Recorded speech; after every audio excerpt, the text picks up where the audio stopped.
The number one reason why women have IVF in the UK, 37%, is due to male infertility. It's just that the sperm quality is not high enough. And usually that is incredibly treatable.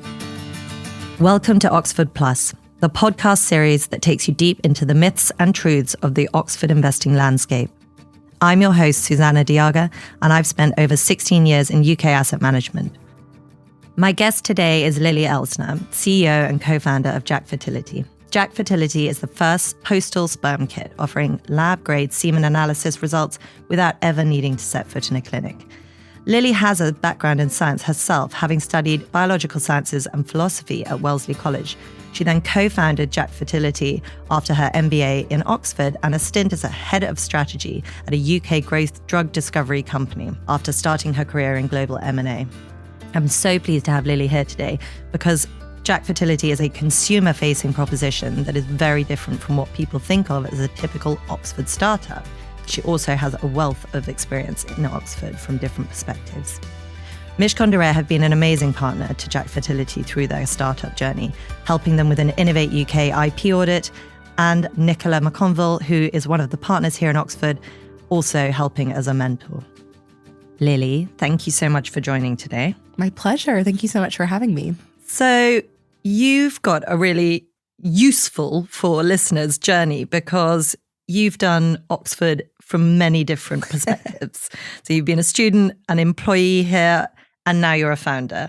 I'd love to hear from you just a little bit more about those different lenses and how it brought you to where you are now founding Jack Fertility. It was an interesting journey, especially being an American doing an MBA. I had been recruited by Oxford through that MBA process. So originally from North Carolina and lived in New York and DC prior to coming over. And so it was really interesting as an American. So came in 2019, had 6 normal months, and then got locked down in Pembroke College. So quite a wild experience of, it felt like me and the ghosts during the pandemic. But it really solidified my bond with the city in a lot of ways, both through living there and through such an extreme situation, but also at the time I was working with Creative Destruction Lab. I was a strategy consultant for a local AI drug discovery company and rediscovered my scientific roots. I had originally started out in science, so I really adored being able to translate corporate speak and investment speak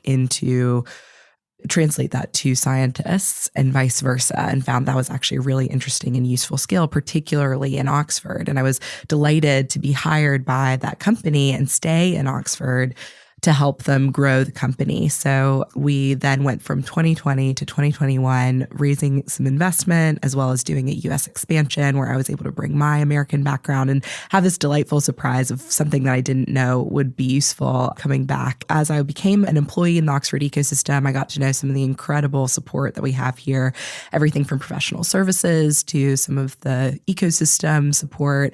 I'm thinking, of course, of everything from the council to the Oxleps to the Oxford Trust, Advanced Oxford, name drop, but really seeing everything outside of the university that I think when you're a student, you almost have these blinkers or blinders on to just what's available in the University of Oxford, completely forgetting that there's a university up Headington Hill and that there are so many amazing resources. And so I'm happy to get into more of the story of Jack Fertility, which is the company that we've now built. But I found it a really empowering experience to be able to sort of see how this ecosystem works and then choose to build my business here. So hopefully that's a little bit of a helpful overview. It's super helpful. And actually, you've drawn on some really important themes there, which is Oxford has so much here, but it can sometimes be operating adjacent without crossover. And you have this amazing seat where you've been able to sit across various areas of it and benefit from them. Do you feel, with that perspective that you bring, that more could be done to educate people within each sphere or to run co-events? Or do you think it's an area that's evolving pretty well? I wish I could say that it's evolving well. And I will say that I think there's been so much incredible movement and there's so many people who care so much about this that I've been impressed in the 5 years that I've been here to see so much progress. However, on every front, there could be improvements. Most particularly, even just the fact that I'm so rare that I come as an MBA, I get hired by a local company in Oxfordshire and am retained to the point that I would be able to start a business with a high growth trajectory in town. I'm one of a very few people over the last 10 years who've been able to do that. So to bring that to life a little bit, what was really significant for me was I was head of strategy for this company, and that opened my eyes, especially when you're an early stage company trying to keep budget down and you're trying to do so many amazing things. You start networking and understanding the ecosystem. And I just opened my eyes massively to all of the opportunities that were literally, streets away from where I sat. Like I lived on Walton Street and I was like, oh my gosh, I wasn't even aware of some of the things that, for example, the library's doing and some of the resources there.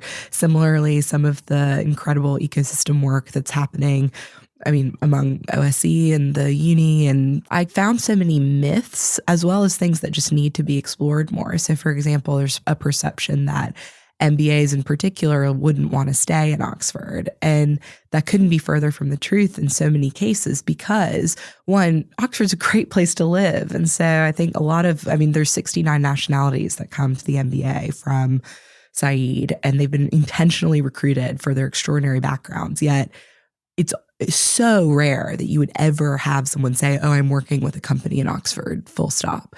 And it's such a missed opportunity because the university has actually already recruited so many extraordinary, talk about thinking now about recruitment fees and how difficult it is to find talent. The university has kindly handpicked 330 extraordinary people from all over the world with incredibly niche skill sets, like usually often many medical doctors, like people who've worked in similar industries, venture capital, all of these different things that would be so beneficial to move the needle for so many companies that are just even in central Oxford, not to mention the greater area. And they aren't retained and people don't even recruit from the MBA. There's a sort of endemic perception in Oxford that I found and have spoken to other folks that have been on this podcast about, where we need to change that narrative that Oxford is a great place to start a business. It is a great place to settle down and raise a family, or to even just have a great time and have a base. For example, I go to London once a week. I go to Bristol once a month. It's an extraordinary place to be able to take advantage of a lot of the UK. And I say that even as an American. Well, thank you, firstly, for saying all the things that I agree with. So let's call that. You're a great guest, Lily. Thank you. But it's really interesting hearing, as you're talking, I'm thinking about Sarah Hayward from Advanced Oxford, who I know you know, but absolutely talked about this same thing from their perspective of just not very good at retaining both our undergrads and obviously our MBAs from the business school. And what a loss that is, because we've got all these brilliant people, and how can we retain more of them? And then equally, a slightly different point, but Irene Tracy spoke about it, but also it's in the Spin Out review that she co-authored, that point around getting business schools to work really closely with excellent universities because, and you drew it out brilliantly, but you have amazing academics who quite often have operated within an academic setting for, if not the majority, possibly all of their career. And it's very different to go and commercialize something, to sit in a strategic seat. How do you grow a business? But of course, MBAs will classically be from purely business backgrounds. Anyway, it's such a natural join up. And so there's both an amazing opportunity and I suppose I'm a bit saddened to hear that you still think there's so far to go. But thank you for drawing upon it. Coming back to Jack Fertility, I'd love to hear how you went from your drug discovery journey and being head of strategy there to then deciding you were going to do something yourself and co-founding the amazing Jack Fertility. So tell me a bit about that. Yeah, it was an incredible journey, once again facilitated by COVID, which is sort of a bizarre thing to say, but for myself and my co-founder, Nick Shipley, we met on the MBA first day. He was such a polite and still it's is. Like a cute meet. It is so cute. It really is. Poor thing. So we're polar opposites in so many ways, yet we're so values aligned. So I'm the extrovert, as you can tell from being on the podcast. He is the introvert who's currently recovering from a speaking engagement I forced him to do yesterday at Sifted Summit. But truly, I love to do wide stretching strategy work, and has the eye for details, very content based. I mean, on every front, we're perfectly complementary, and we saw that actually working together. So on the MBA course, you have a study group, and we did all of our different assessments too. We were randomly assigned. And then meanwhile, also share the same British sense of humor. So I grew up watching British television and absolutely loved all of the comedy. And he also had seen some rather esoteric shows, and we truly bonded over that. And then actually in March 2020, he and his wife had their first baby. So they had to go to the hospital in that first day of, we're locked down. Do we wear masks? We don't know. Follow the rules. And then they had to take this baby home and navigate becoming parents while locked down. So for quite obvious reasons, he ended up deferring to the following year of the MBA. So at the time, we weren't really thinking about what ultimately would become Jack. Instead, we, like everyone else, were contending with the evolving testing measures, started getting used to doing PCR tests through the post. And that's how this initially came up, is that when Nick was returning to Oxford to finish the MBA, he very vulnerably shared that he wanted to get his fertility tested because they had some issues with the first, and also wanted to ensure that, especially in the headlines that are happening at the moment of sperm count is down almost 60% over the last 50 years. 1 in 6 couples will now experience infertility, and the stats are only getting worse. So with that in the back of his mind, he wanted to proactively get tested. Yet when he approached first the NHS, it's almost impossible to get a test. You have to actively try to conceive for a year. You have to tell your GP about that. So that's already like a huge mental block for most men in particular, but also if you're not in a heterosexual relationship and you want your fertility tested, that's a whole other conversation. But basically, it's one of these huge barriers. And as we started uncovering these, he also just said to me, he was like, it's so embarrassing. It's so emasculating. When he went looking at the private option, similarly, it has to be in person because sperm dies within an hour. So you have to go through this incredibly embarrassing process to then get results that you don't really know what to do with unless you either pay for an additional consultation or you simply sort of say, okay, let's move on, and have to make some really difficult decisions about whether to pursue fertility treatment. And all of that said, meanwhile, we're popping PCR tests through the post. And that started the conversation of, why can't you just pop this in a post box? We're able to do everything else in terms of testing. And Nick and I had been chatting about this, and I'm sort of the science friend in our friend group. And he said, why is this the case? And in the back of my mind, I was like, look, artificial insemination is how the entire livestock industry works globally. And so many people send all sorts of samples through the post for conception purposes even. And I thought, for testing, actually, it probably isn't that complicated. And so after sort of abusing our Oxford email addresses and interviewing anyone sort of foolish enough to answer our emails over about 6 months, we really trying to talk ourselves out of developing what became Jack, which is a Postal sperm test, and then back into and really developing the conviction around the massive market that there is for proactive male fertility testing, as well as all of the different societal taboos that we could also be breaking down at the same time to also remove the burden on women. Because so many times Nick's wife had 3 or 4 different options of things she could send through the post. Yet for women, fertility treatment is so much more different, and there's so much less you can do. And it was a very empowering experience of, it is scary to start something. It's massively high risk personally. I just thought, if not now, when? And especially at the beginning of such a wave of what ultimately will be this massive market opportunity and also huge societal need. All of my MBA instincts as well as my personal instincts were telling me it's time to take that leap, and felt very empowered and supported to do so. It's so exciting to hear you talk about it, because you do have an amazing background for it. You've got all of this experience. And I really understand on a personal level that draw towards wanting to do something for yourself, and something so important where you can see the market need. You've got this great partner. You've got so much together as well. So it's really inspiring, really firstly. And I like the phrase you use of, we tried to talk ourselves out of it. Yes. Because I think that's quite a good way of like really beating something up. If it's still burning a hole in your head after months and months, you're like, I got to do it. I've just got to go for it. When you say it out loud, It almost seems obvious, as all the best ideas do. I'm not trying to take away, but I'm like, yeah, sure. Yeah. Why is that not a thing? Why is it not a thing? Yeah, the huge question. I appreciate you asking it because this is what took 6 months. It just seems so obvious.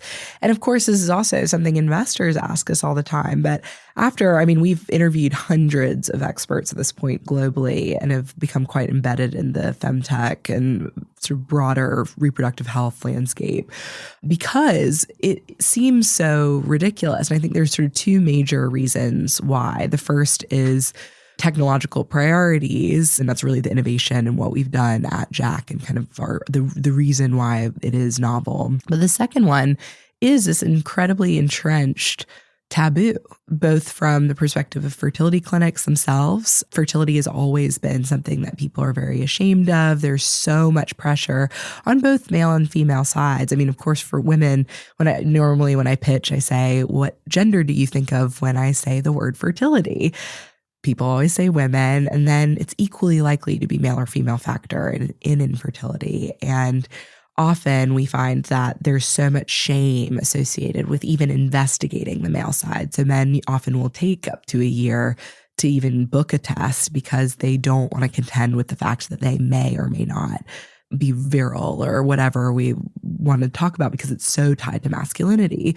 And so even people who have a relatively healthy relationship with masculinity will feel very scared. So for example, we trialed a tagline for Jack of, "Is your sperm okay?" with over 100 people, and they all hated it.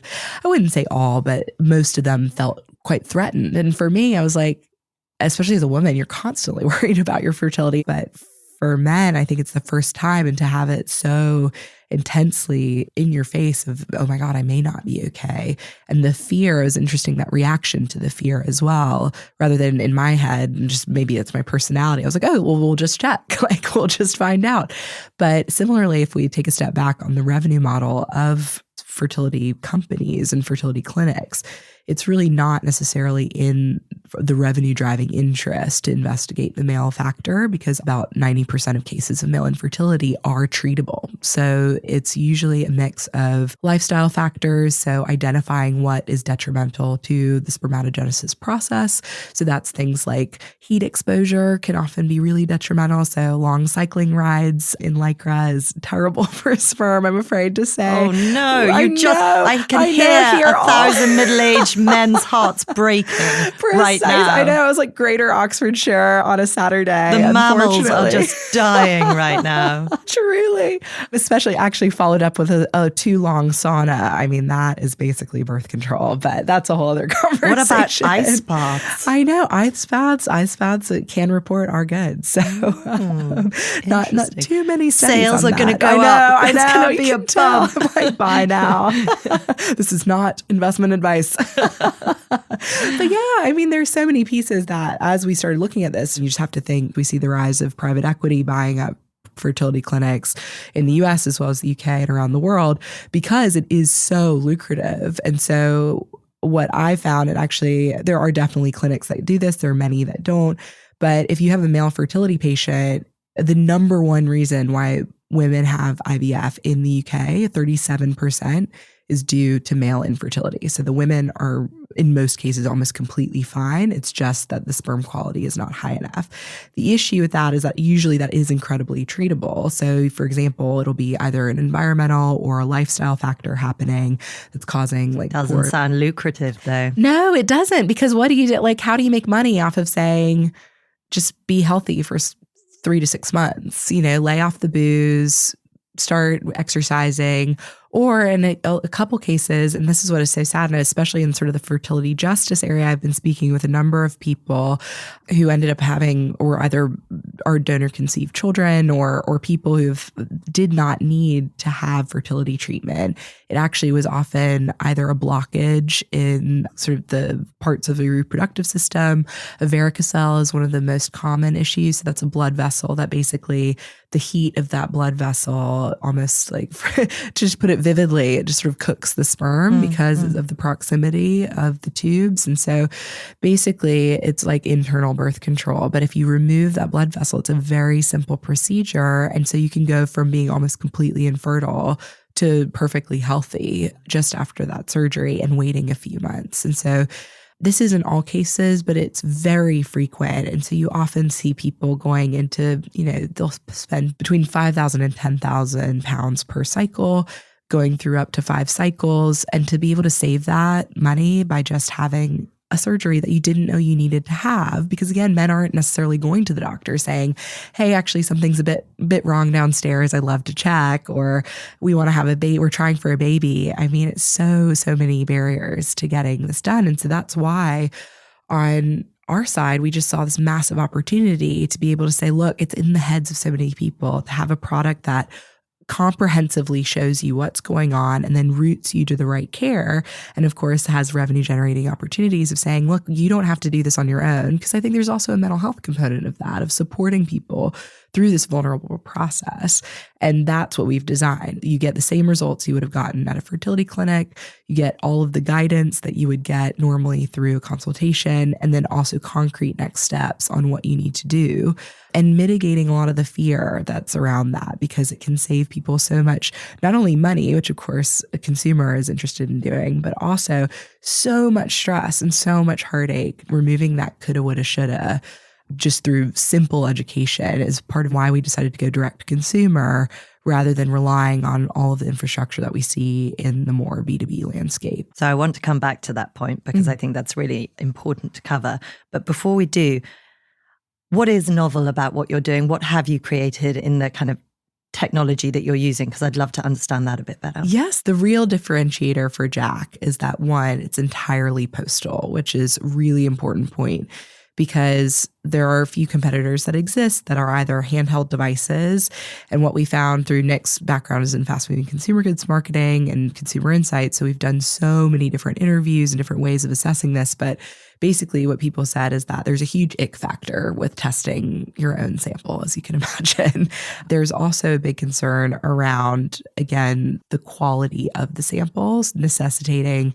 There's a competitor that does courier pickup. And as anyone who has ever ordered something, think like an Uber Eats or any even just picking up packages, there's so much uncertainty in that timing. And the way that, unless you're sort of doing what we've done, and I'll get into that in a moment, the quality of the sample is not going to be within the appropriate range. So what we've done to mitigate this and to be able to enable this Postal aspect is, like I mentioned, normally sperm dies within an hour. So the first thing, sperm are just cells. So you need to keep them alive. They need to have enough space to be able to move around. And so what you give them is basically food and a little more space. So we have a preservation medium that we have the individual who uses the kit just pops in a little bit of this medium and seals up the tube where they collect their sample. Then they pop it into our kit, which has a bunch of temperature controls and temperature monitoring. So we know that we can keep it within a certain range. It goes through the post track 24 and arrives at our lab. When it gets to our lab, our embryologist then assesses the sample as if we were at a fertility clinic with a few adjustments. And then we apply an aging algorithm that we have developed based on a huge research study we did last fall. And so there's a sort of complementary data strategy that we're developing to be able to get a lot of this information that just doesn't exist in the world. And in an age where data is king, is gold, that's another longer term play that we're doing. That's really interesting because obviously most people have now heard of Zoe, which is a completely different area, but always these problems that aren't looked at, you think, God, we just need so much more data. And then you could be educating people out the front, right? Like, these are the factors. Try this before you try for a baby. Precisely. This is what you should be thinking about. And that educational piece predicated upon hard, cold data. That's super exciting. I hadn't heard you speak about that element before.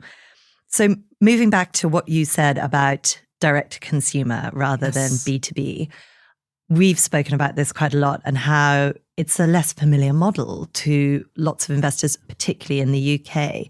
I'd love to hear a little bit more about some of the conversations you're coming into and what the mental block appears to be, because to me, it seems like it is a natural direct consumer play. To our earlier points around the Oxford ecosystem and thinking so much about the genesis of ventures, a lot of the times B2B does seem the less risky route, because for us, we analyzed all of our competitors and saw how they went to market and saw what was successful and what wasn't. And unfortunately, for male fertility in particular, we haven't known a lot about the customers. There are 3 companies in the US that have done this incredibly successfully. So they've paved the way in terms of how this all works. But in the UK and in greater Europe, we've seen 1 or 2 companies that have entered the market and have actually failed on the B2B side. And part of that was because their results weren't necessarily what clinicians needed. And then similarly about retaining some of these contracts. It's a really difficult conversation to have, particularly in Oxford, where we have so many spin-outs that are so focused on areas like drug discovery, or even if it's hardware, it's these super deep tech ventures that's almost like we've forgotten about all of the other types of businesses. And for me, I've been quite frustrated with that because especially Nick having worked at Nestle and Kraft Heinz and these huge companies, and me being, I literally was chief of staff for the US credit card division of Capital One, specifically in our data analytics and digital marketing area. Our margins are extraordinary. And so we don't need that many customers to be profitable. And so it's almost like we in the UK have conditioned ourselves to hear consumer equals high CAC, high failure. And I think there needs to be a bit of a correction because especially in healthcare, for some of these incredibly important products, there's always going to be a willingness to pay. But I think when we're talking about the investment landscape in Oxford, I've seen this consistently, and it's another area of flight for potentially extraordinary successful Oxford-based businesses, is that it was really shocking when looking in databases and looking at who backs these types of companies. It goes from being all the different types of funds to my options are basically about 6 early stage funds that do consumer, and then a variety of family offices. And then it's really just angels who I then have to go and say, like, basically, do you want to make a lot of money? And then we can have the conversation. But if I use any of those keywords, consumer, healthcare, e-commerce, these have become almost like dirty words. The beauty of Jack is that it's not too complicated. Like we can just get to market, and everyone's always so worried about IP. The first conversation an Oxford investor always asks me is, what's your IP? And thankfully for us, like we have done so much innovation. We have a patent pending. We have a number of really strategic moves in terms of our protecting our brand as well as licensing opportunities. But for me, I'm like, don't worry about our IP until you've heard the business, right? Is the IP actually what's important here? And I think that's partially the dominance of spin outs and so many of the other types of investments that we see here. But it does put, again, the blinders on of saying, why, if you are investing at certain levels, wouldn't you rather support something that's going to go to market and quickly make revenue and have an exit opportunity rather than sort of just being so focused on a patent that may not actually be necessary for a long time and may not be the first thing that you need in terms of developing the business. It's really interesting hearing you say that because there is a lot of focus on IP. And of course, you want a moat to protect your business, but there are other ways. And I think it probably is quite one-dimensional in Oxford from my experience. I'd love to hear exactly where you're up to at the moment, what the raise you're currently working on is, because I know you are currently working on a raise. You're speaking to hundreds of investors, which is why it's so useful to have you here to talk to people about some of that experience. Where are you and how is it going? So we're currently raising £500,000 for ostensibly a pre-seed raise, which is really going to take us to market. So we have our MVP. The whole thing is built out, which is extraordinary, super exciting. Thanks to we're based in the Wood Center for Innovation and have a small lab there. So I've done all of our innovating there and it's ready to go. We just need to go through that regulatory process for a Class 1 medical device and then get selling, which is super exciting to finally actually have a business and start doing that. So overall, it's been going really well. We were able to successfully raise last summer on a very healthy valuation. This time, we've also been able to raise at a healthy valuation. But I've been floored by some of the feedback, not from the investors themselves who are investing, but actually just advisors in the ecosystem who just are perpetuating this perception of UK companies having these floor level valuations. I mean, I had someone suggest to me, we raised last summer at 3.5 million. And someone said to me, actually, yeah, you should probably lower that to 2. And I said, why? Like, we have so many assets or so many reasons why that valuation was what it was. why in the world would I lower it? Just from, I mean, this is showing my Americanism, but why, from a negotiation perspective, why would I go in with such a low valuation? And he was like, that's just how it is. And it really was so shocking to me. And of course, then had a lot of interesting cultural conversations about sort of perception and negotiation in Britain versus America. But that aside, I think I share that too, because in my experience, like part of becoming the founder that I am in our founding journey is learning how to take what advice is appropriate, and also just learning how to trust your gut and trust your instincts, because we do know that this is going to be a really successful business, and we're backing not only ourselves, but our existing investors and what they've supported us to build to date. So we have almost half of the round committed at this point, and we're looking still for the right lead investor. We've had a number of really exciting conversations, both in the UK and in Europe, about potential leads. But I think that's the other trap that early stage companies, particularly in Oxford and the UK, fall into, is taking the first money that they get rather than being incredibly intentional about their cap table. And that's one of the biggest lessons that Nick and I have learned, in that even the first time that we turned down money, it was one of the hardest things we've ever done. But looking back, it was the best thing we did, because that would have killed the business. And it's really interesting because this comes up a lot, and it always sounds like quite a privileged position, but actually hearing you talk about it, particularly in an area that is depressingly a bit less well understood, there is always going to be feedback that encourages you to shift slightly to meet the demands of a larger pool of investors. But that doesn't mean it's the right thing to do. And it can be so tempting, but it's so important to stick to what you know. And you guys do know, you come from that background, is going to be the correct business model, and find people that actually support that and support your vision for how to develop it. And I know that you've got kind of Femtech Lab, Founders Factory, Moonstone Fund, and the Oxford Seed Fund.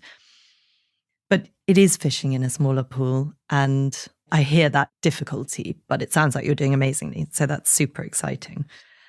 You are a female founder in a male-focused company and in a predominantly male environment, which we know venture capital still is.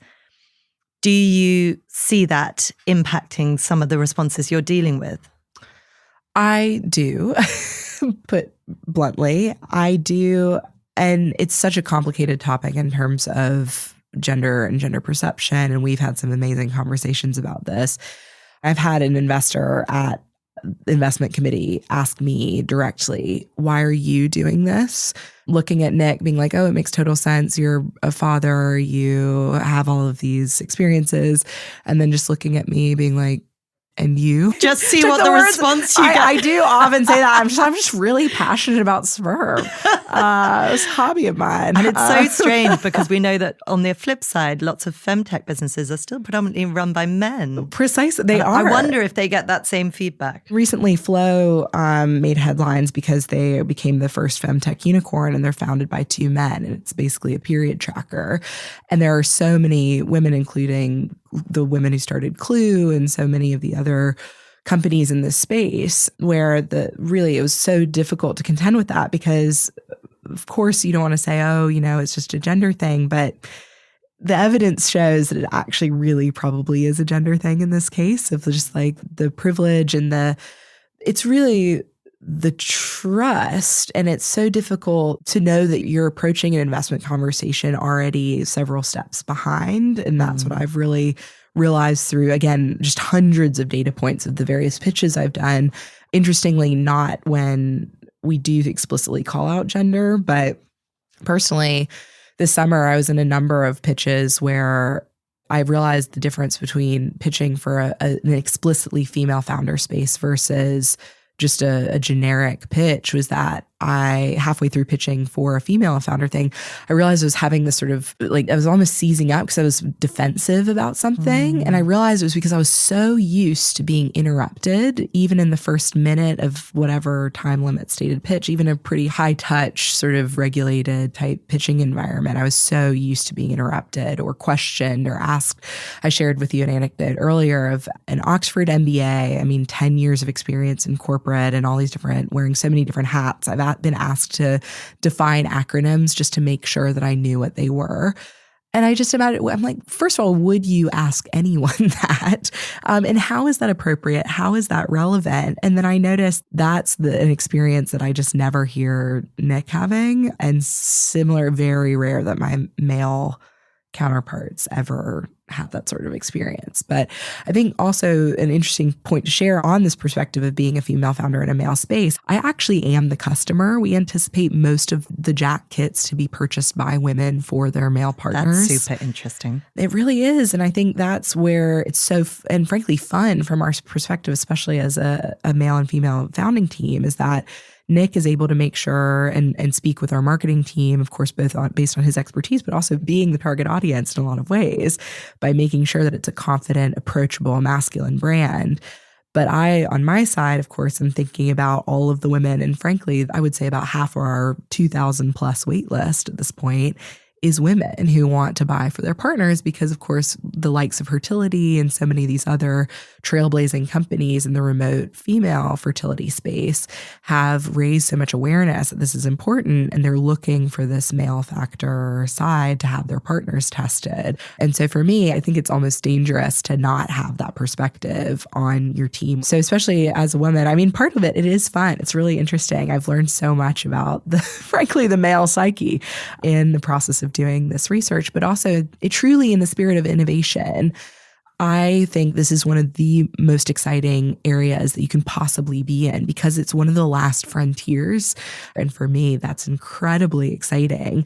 And then getting to be the one who's sharing the facts and the excitement that I find, and hopefully paving the way for more people to tackle such an important issue on the male fertility side. It makes a lot of sense when you talk about bringing both perspectives as a team, and it's well documented. Diverse teams are really good for lots of reasons, but in your particular business, you can't have a perspective that you're not living. You can try and get into the head of your customers, of course, and people do that brilliantly, but it's a clear benefit that both you and Nick are founders of this company. So Lily, it's really interesting and, dare I say it, not terribly surprising when one looks at the data to hear you talk about some of those differences that you experience as a female co-founder. Gender Inclusivity, a Catalyst for Innovation by Hannah Isabel Tornau, who was doing her PhD on this. It is a bit depressing to still see it, but it's also reassuring to see the data and the numbers written down in a dispassionate way. Mm-hmm. 90% of companies in Oxfordshire's science and technology sector are led by men. Only 18% of the technology and IP-based companies have a woman founder. And women are just underrepresented in senior leadership roles, with only 19% of companies having women in any leadership position. Clearly, this also filters through to the experience of investors and potentially unconscious bias. Obviously, nobody is intentionally bringing any bias into the room. But I'd love to hear, perhaps from you, some of what you think could be done to mitigate this. And this is a problem that both investors are suffering from because they're leaving opportunity on the table, potentially by not recognizing other characteristics of great leaders that maybe are less traditionally recognized, but also just on a personal level, what you would like to see when you walk into rooms. Yeah, I appreciate that because I think there is so much we could talk about with this, but I think from my experience, there are sort of two major things. The first is there's an incredible book called The Authority Gap by Marianne Siegert, I think her last name is. And she writes beautifully on just how women, frankly, aren't taken seriously. If a woman said something, if a man said something, it falls very differently, even if they use the same words. And I've seen that. I've had to challenge even my own unconscious bias in a lot of cases over the years. And I find even last night, I was at the wonderful Exit Right panel talking about Advanced Oxford and about our innovation ecosystem and investment landscape. And what I found was interesting is that we all know that investment is relationship driven, absolutely. But what we don't necessarily talk about is how we find those relationships and how those relationships are built. And I've really struggled, especially as a younger woman, developing relationships with people who are some of those investors. It's taken a lot of people developing other relationships, getting intros and intros and intros. Whereas I've found, especially in the UK, often it ends up that people went to the same schools and they were all boys' schools. And you find out so many of these other things that you can't necessarily, if you only have a year or two to develop your relationships and ecosystems. I don't have a solution for that. But I think just having people think about why they know someone and why they're going to give them their time, especially when it's like, is this a favor to my neighbor or is this an exciting investment opportunity? The second, particularly around gender investment, is that I wish that while team is extraordinarily important, especially when you're thinking about investing more almost on the angel side, but also in the context of funds, I wish there was a way to be gender blind in the same way that you think of the orchestral example of having people be barefoot so you don't hear high heels or some of these things where I just feel like I've had so many discussions where the perception of a venture can be changed so much by hearing the identity of the founder. And so what I wish is that there is a way that you could remove some of the identity to even have some of that assessment conversation and then find out with a sort of more gender aware style of understanding, and then really understanding why we know that women are asked the prevention questions, men are asked the aspirational questions, and I have to do a lot of work on my side to pivot those into. I'm like, sometimes in an investment conversation, I'm never asked about my financial model. I'm never asked about fertility revenues and exit opportunities or anything. I'm usually asked about whether I know what the science is. And I'm like, yeah, first of all, yes, I do. And second of all, let me tell you how much money we're going to make. That sort of conversation. I've heard that before as well. That thing of being put on a defensive stance is a very common female experience, and one that I would really encourage anyone listening who is in these seats or subject to it to read this report, because there are some really useful toolkits in there and practical examples of how to become more aware, overcome some of these unconscious biases. And as you say, they're not just men that have these biases. Women bring these biases to conversations with people we meet too. So it's something I try and check myself on regularly. We all are subject to things that we think are true and that we stereotype, and it's part of being human. Lily, thank you. This has been a really, really interesting conversation from my perspective. I've so enjoyed it. Thank you for coming on today. Thank you so much for having me. I love the conversation. You are such an amazing host. Thank you so much. Thanks for listening to this episode of Oxford Plus, presented by me, Susanna Diaga. If you want to stay up to date with all things Oxford Plus, please visit our website, oxfordplus.co.uk, and sign up to our newsletter so you never miss an update. Oxford Plus was made in partnership with Mish Kondareya and is produced and edited by Story 94.